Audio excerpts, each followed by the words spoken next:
Hello. I think this is working. Hi everyone. Hi. This is a little weird. You're probably like, who is this stranger talking to me through my webcam right now, or through my computer? My name is Miss McLaughlin. I am one of Mrs. Degnan's students. So just like she is your teacher, she is also my teacher as well. I am one of her students at Rhode Island College. I am in my final year there. So I'm graduating, but I'm also not because my graduation was just canceled. Um, but I'm an education major. A little bit about me. I would like to be maybe a middle or high school English teacher, and I just got accepted to PC for a master's program in secondary education. But that's just a little bit about me. Today we're going to be doing a lesson centered around theme in stories, how theme is expressed, how to identify theme, um, and how many types there are because there's so many different types of themes. And then you will or we will be reading a text together, and then you will complete a short answer questionnaire basically, where you will be able to identify theme in that short story. It's really great. So to start off, we are going to begin by going over a slideshow centered around theme. So I'm going to present this, so you might not see me, or you may, I'm not sure. Oh, I'm still here. That's okay. Okay, a little bit. So we'll jump right in. So theme, basically it's how we find meaning in literature. So what is theme? Theme is basically the message or the lesson in a story. So you know how sometimes in movies, like you can say like, oh, well, what was the life lesson learned? That's theme. So in other words, it's just the main idea or underlying message. So I included this picture right here. I thought this was cool. So just remember a cream-filled cupcake. So the cream filling is hidden inside a cupcake, right? And themes are hidden inside books or stories or movies. Themes are everywhere. So we can think to ourselves, well, what does the author hope that the reader realizes at the end of the book? So, some famous examples of maybe themes in stories that we know. So, Little Red Riding Hood, one of the themes in that can be appearances can be deceiving sometimes. The Three Little Pigs is maybe hard work and patience pays off in the end, but those are just some examples. So, what is the difference between subject and theme? The subject is the topic on which the author has chosen to write. The theme, however, makes some statement about or expresses some opinion on that topic, right? Okay. So, for example, the subject of a story might be on a war, but the theme of that same story might be the idea that war is useless, or war shows respect for soldiers and it shows bravery on behalf of soldiers. So don't get the theme confused with what the story is actually about. That's the subject. The theme is the statement it's making on the subject. It's also really important to remember that theme is not plot. Plot, it's the series of events within the story, whereas the theme focuses on discoveries about big topics in characters' lives. So, big topics like what? Some reoccurring themes we see in books, in movies, in TV shows, everything. Common ones we see are dealing with judgment, good versus evil. Harry Potter, there's a really good example. Survival, circle of life, peace and war, suffering, love, deception, heroism, and family and friendship. Those are huge ones that we're seeing over and over again. So, how do authors express theme? There's a couple different ways, but these are the main ones we're going to focus on while reading our story today. So, themes are often expressed and emphasized by the way the author makes us feel. So by sharing the feelings of the main character, we also share ideas that go through his or her mind. Themes are also presented through thoughts and conversations. So authors purposefully put words in specific characters' mouths only for good reasons. One of these reasons is to develop the story's theme. So, the person says are frequently the things that people say in stories are frequently on their minds.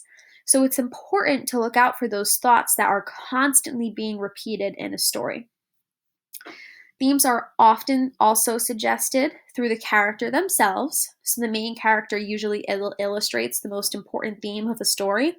So a good way to identify the theme is asking ourselves, well, what did the main character learn during the course of this story? What did they come away with? Did they come away better? Did they come away worse? What lesson did they come away with? And the last one is the actions or course of events that occur during a story can also clue us into the theme as well. So people can naturally express their feelings or thoughts and ideas through their actions. So one thing author will consider is what actions will say. And what I like to think of is that common phrase that, we've heard forever is like actions speak louder than words. So in other words, how do the actions of the characters express the theme, right? So once again, how do authors express theme? The feelings, the thoughts and conversations, the characters themselves, or the actions or course of events. Oops. There we go. But can stories have more than one theme? Yes, stories can have multiple themes. But as long as a theme isn't too specific and as long as it is universal, meaning that it's relevant and can apply to everyone in the story. Okay? It's actually uncommon to hear of a story or a movie or a TV show with just one theme, that usually they have multiple ones. So a good way to find the theme in a story, in my opinion, is to use the slime method.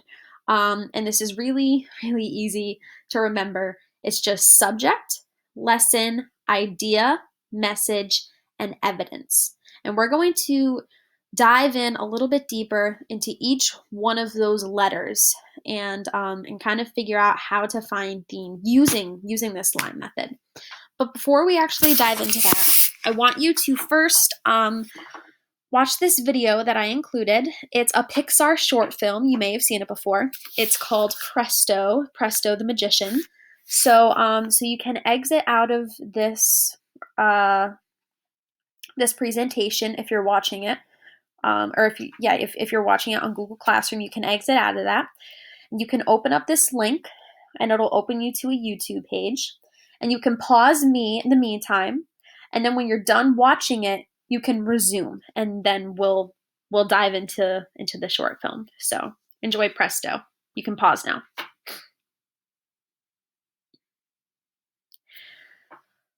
Okay, if you hear me talking again, then I assume you have watched Presto and you're all done. If not, go back and watch it. If so, we're just going to move right along. So, Presto, right? S stands for subject. So what is the subject or topic of a story? Basically, what is the story about? You can dig deep here and you can try to think about the bigger things in life and emotions and stuff like that. But I'm really just looking for, what is this story about? Very simple. I'm not looking for all the small details in between. I'm just looking for the basic things that make up the story. So in Presto, I think these are pretty good elements that make up the story, right? It's obviously centered around magic because it's about a magician trying to put on a magic show. It's about a bunny, right? The bunny is angry because Presto forgot to feed him and he refuses to participate in the magic show because he's hungry. So hunger is another big thing as well. And of course, a theater, because that is where this show is set. Now, I just put these words all around the poster, but in the future, you want to put it in sentence form, but That's just so you know. Okay, L is for lesson. So what lesson does the main character learn about the subject or topic, or what does the reader learn from the character's experience? So there's a couple different things that we learn from Presto and Alec. So a big one is Presto and Alec need to learn to work together. That's a huge one. They need to compromise in order to get their magic show done and keep their audience happy. They learn that disagreements can be solved with communication. And in order to have a good magic show, they realize that they have to work together, right? And at the end, you can see Presto completely beaten up and Alec happy, but they work together nonetheless. So I combined I and M together because I felt like they went hand in hand. So I is for idea and M is for message. So for idea, it's what idea is the author sharing about the topic or the subject? What is he trying to say? Whereas message is what message is the author sharing about the topic or subject? So some things that I put are hurting someone else will never solve any of your problems. And we can see that because Presto was in danger at one point, and the audience didn't know that, but Alec had to come together and ultimately save him. He had to put aside his anger and his hunger to realize that if Presto got hurt, that wouldn't be solving any of our problems. Another one was when you don't pay attention to someone else's needs, their feelings can get hurt. We can see that when Presto ignored Alec's needs and he forgot to feed him before the show. And the last one is when you have a job to do as a team, you need to work together. And these two go Presto and Alec go hand in hand. Presto wouldn't have his magic show if it wasn't for Alec, vice versa. So in the end, they realized that they needed to work together in order to be successful. So E is for evidence. This is where we want to see actual evidence either in the movie, in this case, in the Pixar short film. So we want to see actual evidence as to where the theme comes through. When you're looking for evidence in a text, you obviously want to be looking for specific quotes where that theme is coming through. So what evidence supports the theme? So find specific details such as sentences or passages, textual evidence basically, in a text to help you strengthen your answer. So in this short film, Presto, using the theme teamwork makes the dream work in this case a good magic show, we can support ourselves with the following evidence. Presto didn't feed Alec before the show, and Alex was hungry. And as a result, Alec wouldn't perform until he got the carrot. And instead of talking about the issue, Alec messed up the act to show Presto he was hungry and upset. This is supposed to say was, my bad. Presto retaliated by mocking Alec. When Presto was pulled to the top of the theater by the rope, he was in a lot of danger. Alec had to put aside his anger and frustration to save Presto. Letting Presto get seriously hurt or die would have been bad for Alec too. Teamwork in this case made the dream of a good magic show when Alec saved Presto. The audience thought it was all part of the act and applauded wildly when Preston was saved. And to show his appreciation to Alec, he gave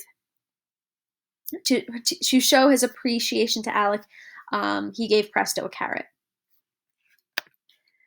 Okay, so I have here a short little summary. Before you start reading it, I'll go back. Before I get into that, I want you to think about the slime method when we'll be doing these next couple activities, as well as when we will be reading our short story. So you can write it down. You can use this slideshow. That's totally fine. If you can use this if this is helpful to you. But if you feel like just jotting down notes of your own, that's fine too. Whatever works. So the next thing that we're going to do is I'll read a small paragraph for you, and it's a common fable that I'm sure most, if not all of you, have heard before. It's a spinoff of The Boy Who Cried Wolf, and I want you to try to think of some of the themes that might be present or that are present in this short paragraph. It's very short, so jot down maybe 2 themes that you can think of afterwards. Sound good? So I'll read this for you right now. So, once there was a mean little boy who lived in a small village. This mean little boy loved to mess with people, so one day he ran up to a sheep herder and shouted, "Wolf, wolf! A wolf is attacking the town!" The sheep herder grabbed his staff and ran to defend the town, but realized he had been fooled when the boy started pointing and laughing at him. "Ha ha, I made you jump," said the boy. Then the boy ran up to a farmer and shouted, "Wolf, wolf! A wolf is attacking the town!" The farmer grabbed his pitchfork and ran to defend the town. But when the boy started pointing and laughing at him, he realized he had been tricked. As the boy went back to his family's farm laughing about the funny trick he played, he saw a real wolf in his father's chicken coop.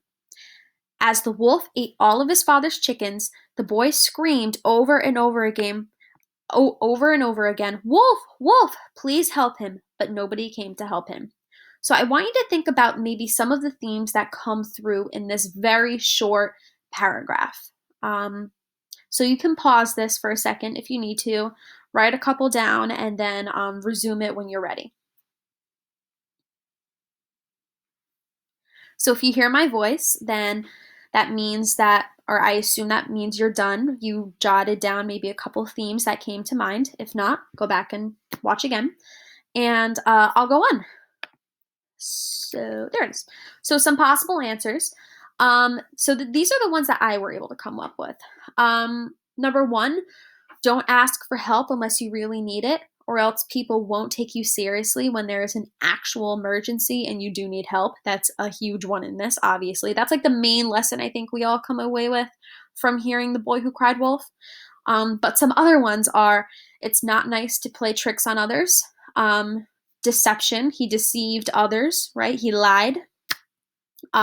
Honesty is a virtue that needs to be taken seriously. And last but not least, your actions affect others. Now, something else I want to say at this point is that if your answers that you wrote down didn't match up exactly with any of mine, that's totally fine. When you are identifying the theme in a story, there's no one right answer, as long as it's somewhat related. So, for example, like I put, it's not nice to play tricks on others. If you put something different, but that's related to that, if you put something like it's not nice to lie, or if you put like it's lying is bad or something, that ties in to all of these, ties into like it's not nice to play tricks, deception, which is lying, honesty, right? So it's okay. Like I said, there's not one right or correct answer when identifying the theme. As long as it's related and relevant to the subject, you're golden. So let's see what else we have. Oh, and then just some more examples of identifying theme. So let's say these are some examples. So like number 1, in a story.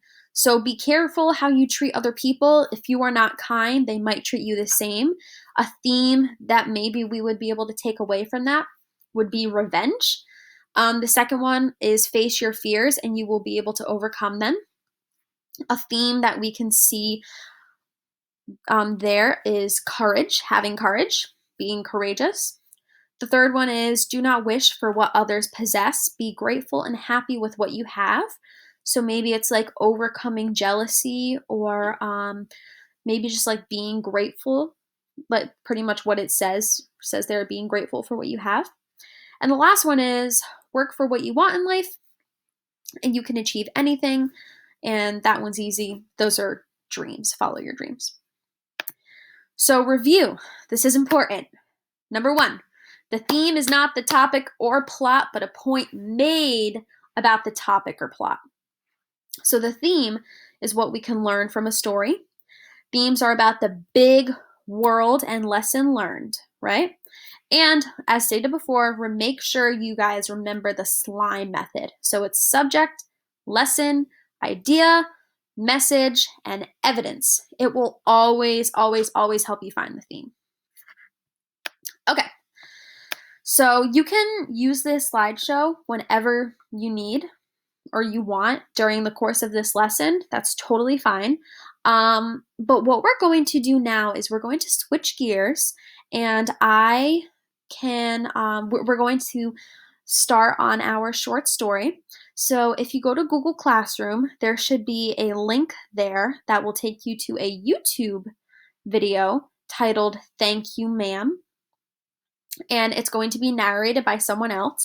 I would read it for you, but I don't read it as good as everybody else, which is why I selected a YouTube video of someone else narrating it. So it's about 7 minutes, but it's a really great story. So I hope you guys enjoy it. But before you pause this video, I also do want to say that on Google Classroom, there also is a PDF as well, and it's 3 pages, and that's the story as well. So if you wanted to follow along on the PDF as well, if you didn't just want to listen, if you wanted to follow along, that's great. If you didn't want to watch the video and you just wanted to read the short story, that's fine too. If you wanted to do both, that's great. Whatever works for you. So you can go to Google Classroom and you can pull up that PDF and that YouTube video. It's called "Thank You, Ma'am," and it's written by an author who you may have heard of before. His name is Langston Hughes. So you can pause the video now and go watch the video or read the story.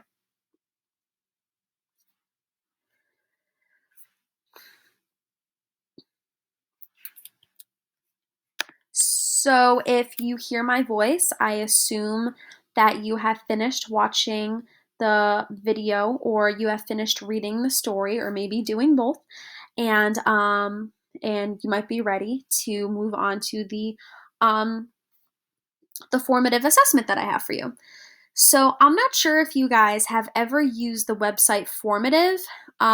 It's sort of like one of those online websites like Quizlet, sort of like Kahoot, but Kahoot you need to have like a live show, whereas this you can like do at a later time. Anyways, so what you're gonna do now, like I said, this is only if you've read the story or listened to it in its full, in its entirety.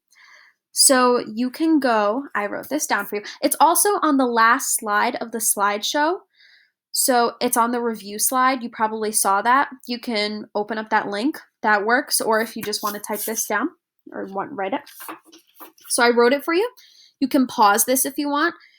It's goformative.com/join, right? And then when you go to that, it'll have you enter the class code, and the class code is CNMGSJ. So once again, CNMGSJ. And I will show you.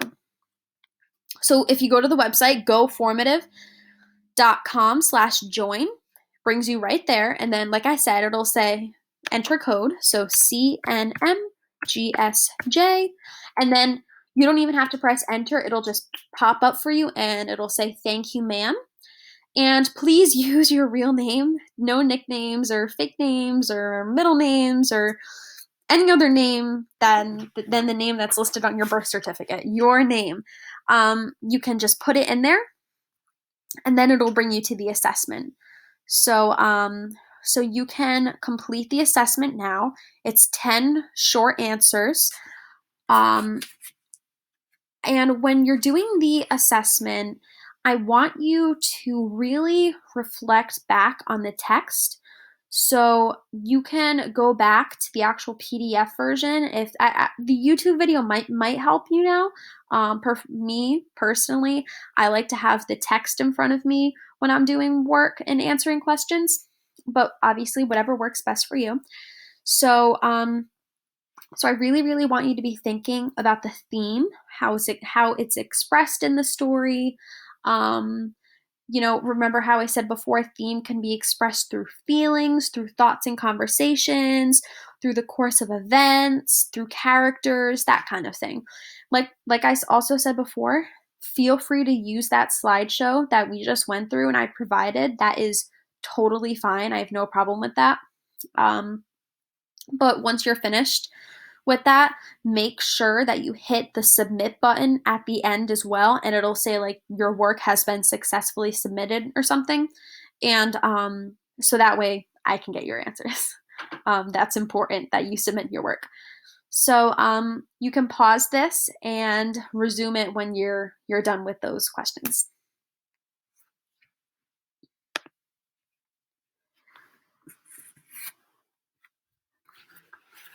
So if you hear my voice, then I assume you have completed the short answer questions. Um, I'm excited to go over this story. I love this story. I hope you enjoyed it as well. I hope that you got a kick out of it and that it made you laugh at parts because it's supposed to be somewhat funny. Okay. So we'll just jump right in. So number 1, what is the subject or topic of the story? So what is the story about? So I wasn't expecting a lot from this question because there obviously is a lot to this story.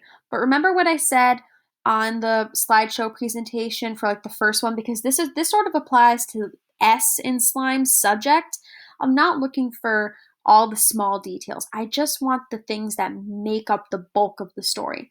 So if you put something like one night, a 15-year-old boy named Roger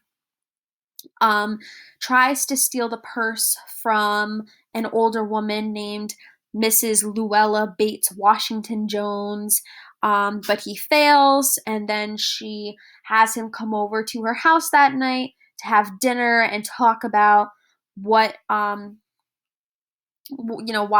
he stole, stuff like that, and we find out a little bit about her background, and then the night concludes with her giving him $10 and him saying, "Thank you, ma'am. I'm fine with that. That's great." If you put more details than that, that's great too. Whatever works. As long as you got the point that the story was about Roger and Mrs. Jones and their dinner or night together, then you're great. You're golden. So the second one is, what idea is the author sharing about Roger's actions and Mrs. Jones' response to his actions? So you may have a lot of different answers for this, and like I said, it's okay as long as your answers are related to the subject material and it's relevant, or just as long as it makes sense and it's related to the story, I'm sure it's right. So what I put was that Roger may have not necessarily had a malicious mindset because he wasn't trying to hurt Mrs. Jones. He was only really trying to get her money. And we're constantly getting hints that Roger doesn't come from a great family background. He may not have a great home life. His family may not have a lot of money. And Mrs. Jones seems to be aware of this when she looks at Rogers and sees that he has no home either. She's commenting that his face is dirty and, that he has to wash his face, and if anybody at home makes him wash his face, stuff like that. So she's nice to him because she realizes that he's just a sad boy with basically no one to look after him, and nowhere to go. And we learn later on that she has been in his exact place. She's been in his footsteps. She knows what it's like.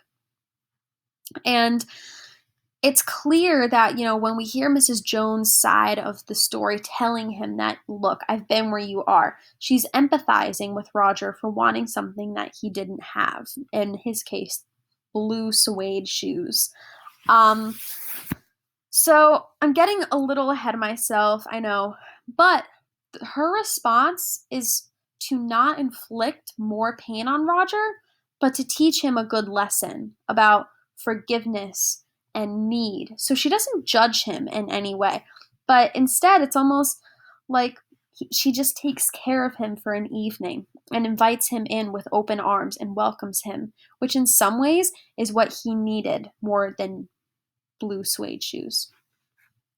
So The third question is, what lesson does Roger learn?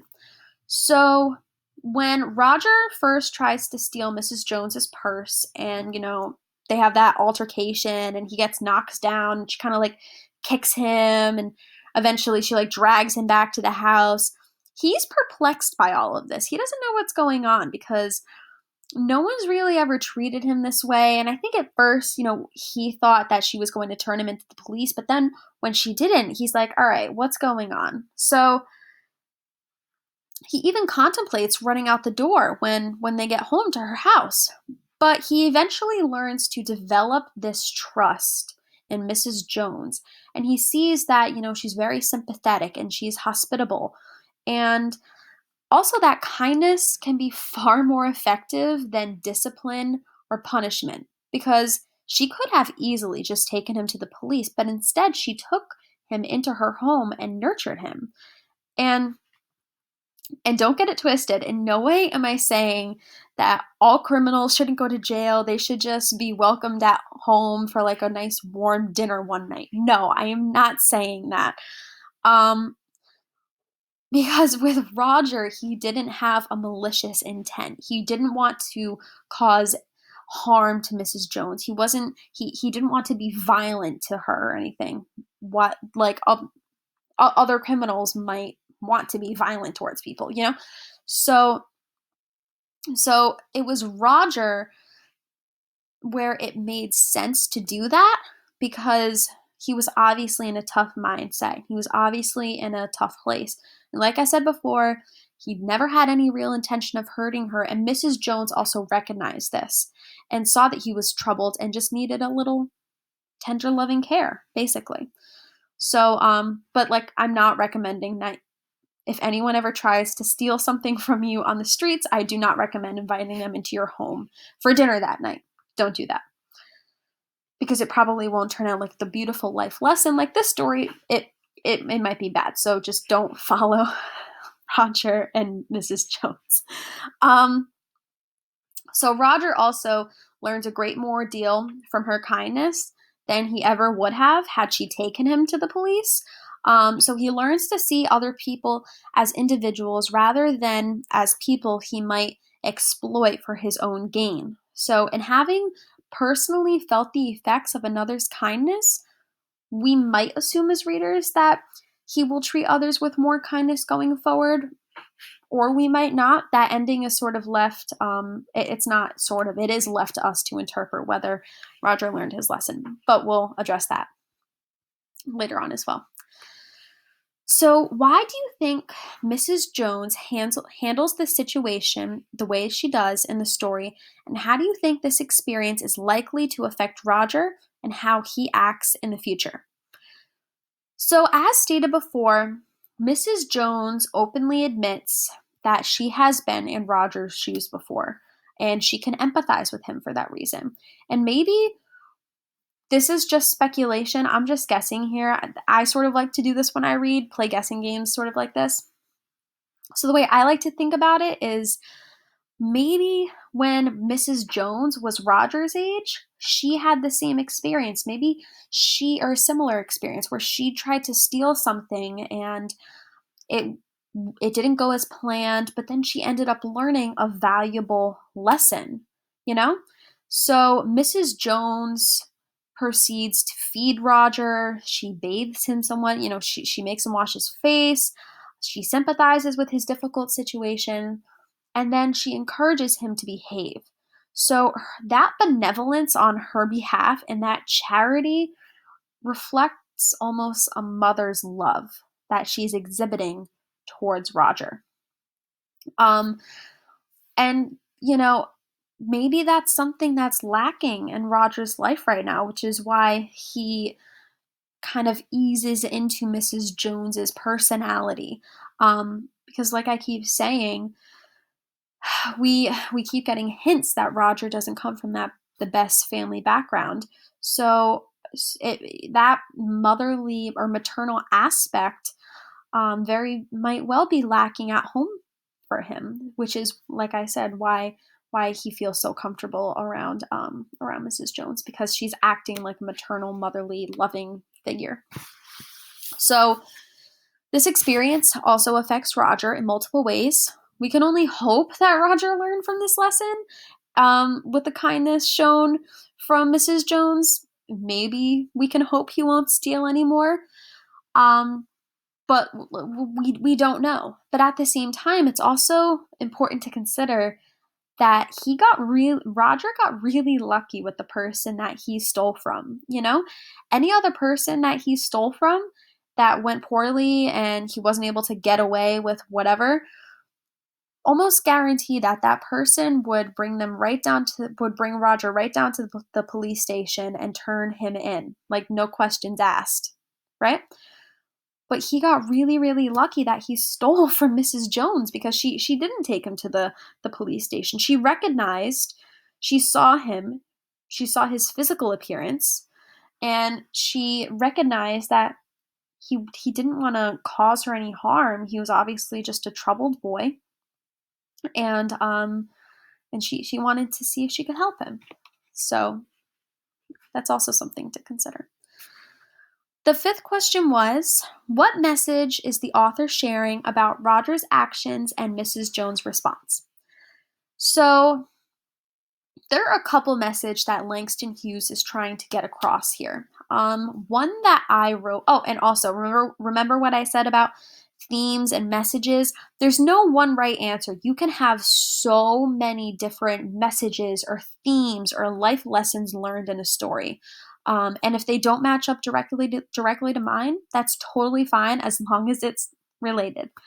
So a couple that I wrote was that people can do bad things sometimes, but that doesn't necessarily make them a bad person. You know, they just might be misunderstood on some level. And instead of punishing them for their actions, maybe understanding why a person acted the way they did and what their motive was behind it can help us empathize with them. So that's sort of what Mrs. Jones did, you know? She saw him, she wanted to know why he stole, she recognized it, she put the pieces together, she saw, oh, okay, this kid doesn't come from a great background. Sorry, I lost my train of thought. Doesn't come from a great background, and she empathized with it and helped him out. So I think we as readers can also make a reasonable inference that Mrs. Jones empathizes with Roger so much because she sees beyond his crime and into his need for maybe some love, like I said, some tender, loving care. So Mrs. Jones also refrains from lecturing Roger on his crime. And that's almost an act of empathy as well. The way I sort of like to think about it is like if you do something wrong and you get in trouble with your parents and, you know, they sit down and they lecture you for like 15, 20 minutes, the entire time you're sitting there like, oh, I don't want to be here, you know? And Mrs. Jones, she understands that and she recognizes that. So she basically just asks him quick, that way it's out of the air, because it's sort of like the elephant in the room, if you know that. It's awkward. She asks him, you know, why did you steal? And he tells her.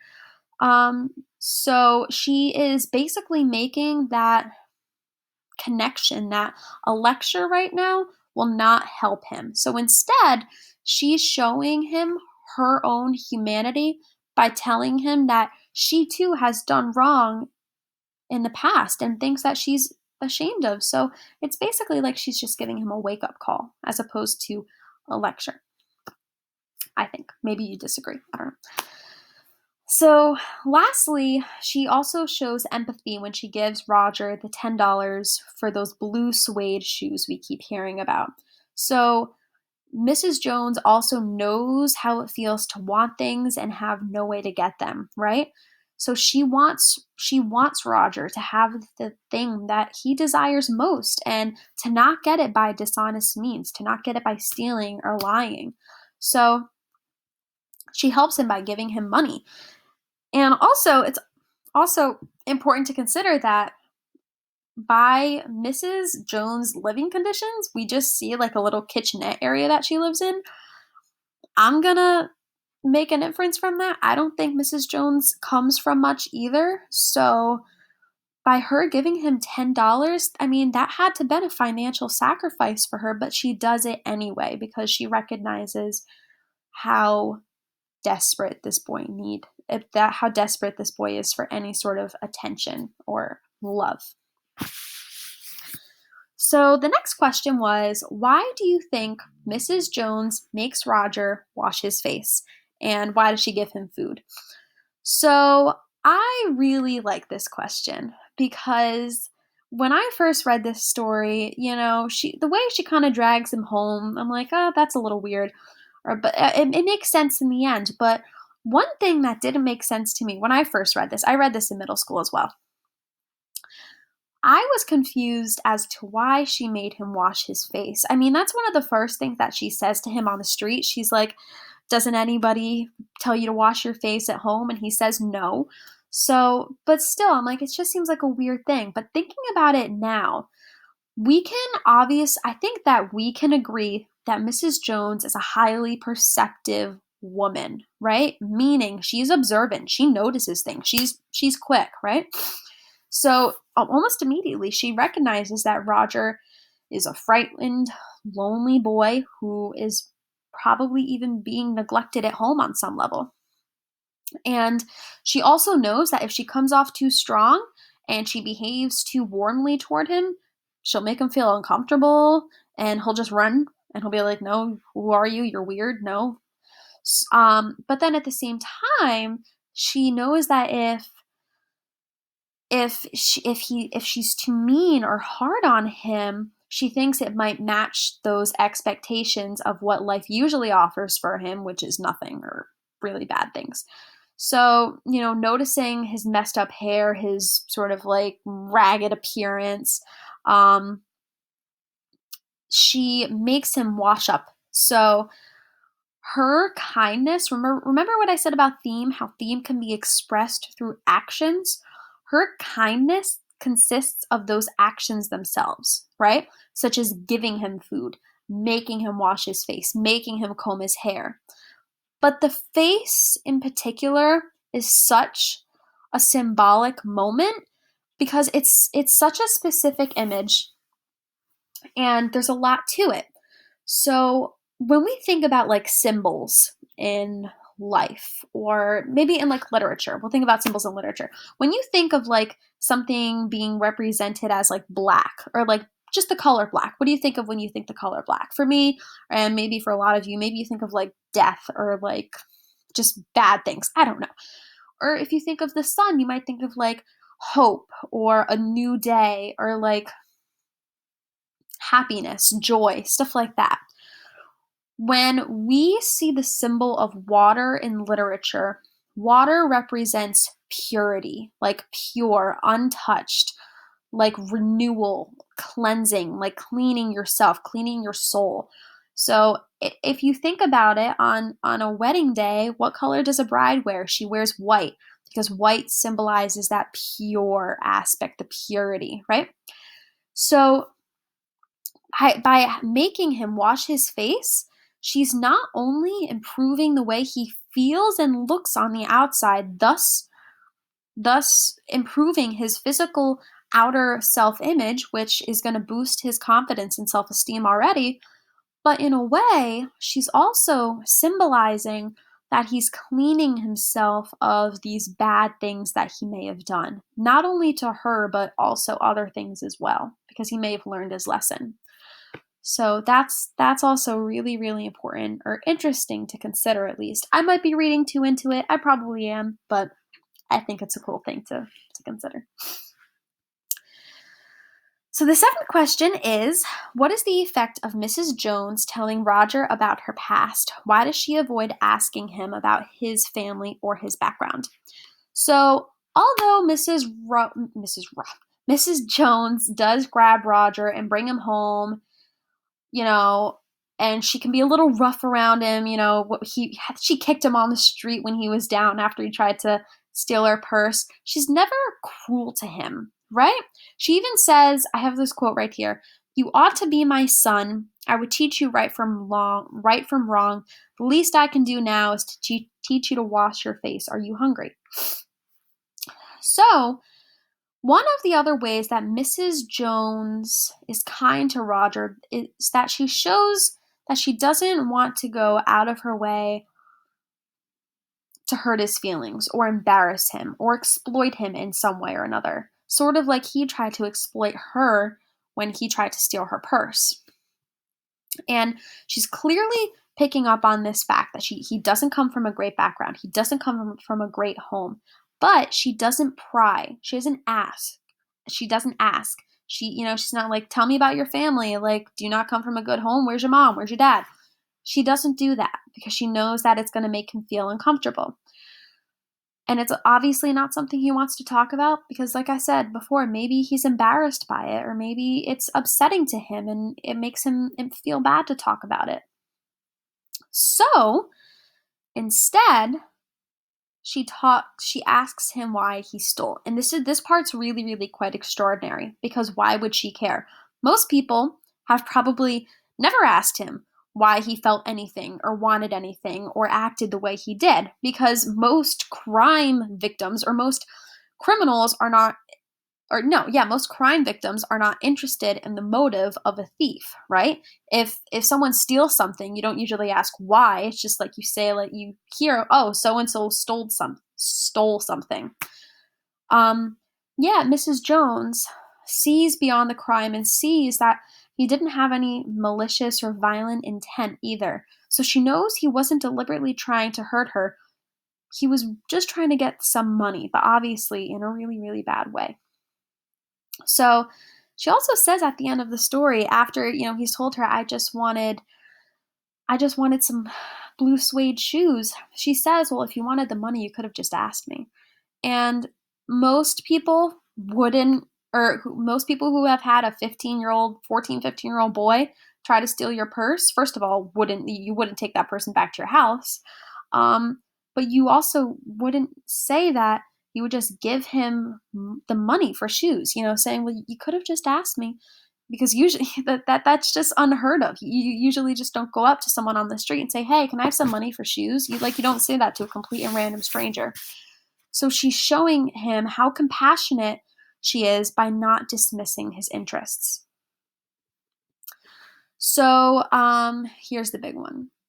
What theme or themes does the short story express? Please use 1 to 2 quotes or textual evidence that support the theme and the message it is conveying. So the main idea of the story is trust and compassion. Those are the two big ones. This story demonstrates both the bad and the good sides of human nature. A boy steals a purse from a woman, which likely happens in every city every day. The story has twists, though, and there's irony in everything because instead of Roger attacking Mrs. Jones attacks Rogers, right? She kicks him when he's down on the ground. She doesn't hurt him in any way. Like I said, she's not cruel to him, but and she doesn't call the police. So instead, she takes him in and she mothers him. So it's really a lesson for humanity. And what Mrs. Jones did was just give Roger his dignity back by inviting him in and showing him that she saw him as a person and not a criminal or a thug or a teenage boy up to no good on the streets, right? So your passages might be different from mine, totally fine as long as they relate. But my passages that I chose, I'll go over them. If they match up to mine, that's great. It's awesome. It's very exciting. So the first one I picked, it's on page 3, I think, of the PDF. 3, I think. Yeah. So it says, Mrs. Jones says this line also. I were young once and I wanted things I could not get. You thought I was going to say, but, didn't you? You thought I was going to say, but I didn't snatch people's pocketbooks. Well, I wasn't going to say that. I have done things too, which I would not tell you, son, neither tell God if he didn't already know. So you sit down while I fix us something to eat. You might run that comb through your hair so you will look presentable. So Mrs. Jones' comments demonstrate her kind, understanding personality. She sympathizes with Roger and she's not chastising him for the mistakes he's made.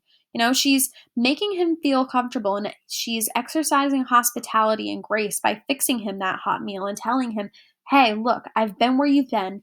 It's not a good place, but stealing and robbing people on the streets isn't the way to handle it or overcome it.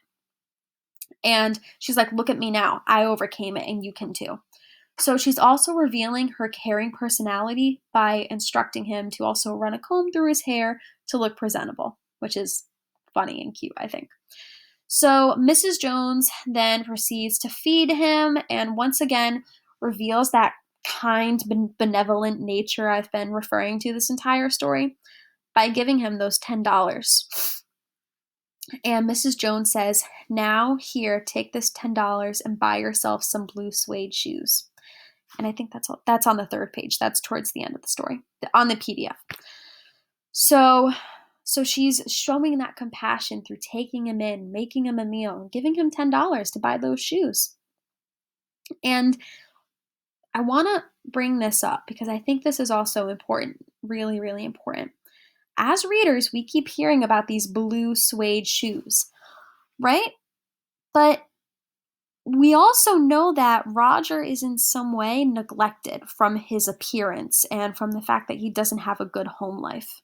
So maybe these blue suede shoes are just a cover up for Roger really saying, I don't have any money to buy food, or I was stealing your pocketbook to get money to buy a meal because I'm hungry. But he just can't muster up the nerve or the energy to say that out loud, so he covers it up with blue suede shoes. And maybe that's something teenage boys at that time would be interested in, so it's a good cover up. And Rogers has been lying a lot this story to Mrs. Jones, but Mrs. Jones keeps catching him in those lies, right? So, like, why would this get by Mrs. Jones as well? I feel like she would definitely recognize this lie, but instead of poking him and saying, no, I know the real reason, she lets it go. She's like, okay, we'll call it blue suede shoes. But, because, I don't know, that's just me. You may think differently. You may think, oh yeah, no, I think he actually did want a pair of blue suede shoes. But you have to also consider his appearance and his background. So so it's just a theory, it's just speculation, but it's something to consider. So number 9 was, what valuable lesson does Roger learn from Mrs. Jones? Why do you think Roger has trouble saying thank you as he is leaving? So the valuable lesson Roger learns is that kindness can make a difference in a person's life. And he realizes that there are people out there who will be generous. And perhaps from now on, he will be deterred from taking things and developing a different attitude towards life and maybe helping others that are in or were in similar situations or mindsets like him. And maybe he can help them get out of that. So the story ends with a quote that says, Roger wants to say something else other than thank you, ma'am, for the compassion he's been shown. And although it is noted that the paths of these two will never cross again, it seems that Mrs. Jones has given Roger a reason to choose a different life path and to better himself and better his life, right? But why did he struggle so much with saying thank you in the end? I mean, there are a couple different reasons why, and you might agree with one. You might have a different one. I'd love to hear it, and I get to see them when I look at your responses. So maybe it's because he's not used to people treating him this way so kindly, and he doesn't know how to respond to that sort of hospitality. Is it because his mom didn't teach him proper manners? Is it because he was shy and maybe felt a little awkward in Mrs. Jones' confident, strong presence? Or could it be because he was just completely and utterly dumbfounded by Mrs. Jones' empathy and respect she showed towards him, and in return, he wanted to say something greater than just thank you, but he was at such a loss for words that that's all that came out. There's no right or wrong answer here. It's speculation, but like I said, I'm looking forward to see your answers as well. The last question as well. It's also up to you guys. No right or wrong answer. Do you think Roger learned his lesson, or will he continue stealing? Why or why not? I think that as readers, because I've heard people say, no, I don't think he learned his lesson. I feel like he just had got a good meal and he'll blow the $10 and then go back to stealing. But then I've heard others say, no, I think that Mrs. Jones really, really gave him a good wake up call in life, and that he'll act better now. Um, so, I've heard both sides of the spectrum, but I think one thing for certain that everybody can agree on is that Roger learned a great deal more from Mrs. Jones' kindness than he ever would have had she taken him to the police. So the beauty of this entire narrative is that it's left up to us to interpret whether he learned that lesson and whether he walked away with something greater than just $10. So I don't know. So I hope you guys like that story. Thank you for paying attention while I vented for I don't know how long that was. But so for the remainder of class, I am going to have you do a short little exit ticket, a short little 3-2-1 activity. So you will be going back to that formative website that we just went to. And there's going to be 3 questions there. The first one is, list 3 things you learned about theme. So don't use the slideshow for this because I want to hear what you actually took away from the slideshow, okay? I want to hear what stuck with you. And don't say like, I really like the Pixar short film. I did too, but I want to hear what you remembered and what stuck with you most. So the second question is, here, I'll go over it one more time. Number 1, list 3 things you learned about theme. Number 2, list 2 things you found interesting about the story, Thank You, Ma'am, by the author, Langston Hughes. And the third question is, what is one still question you have either about theme or the story? And that can be anything. That's up to you guys. So you can go back to that formative website. It's right here. So it's goformative.com/join. And it'll take you to one of those brand new websites. And the code is LXTGOY. Okay? So one more time. LXTGOY.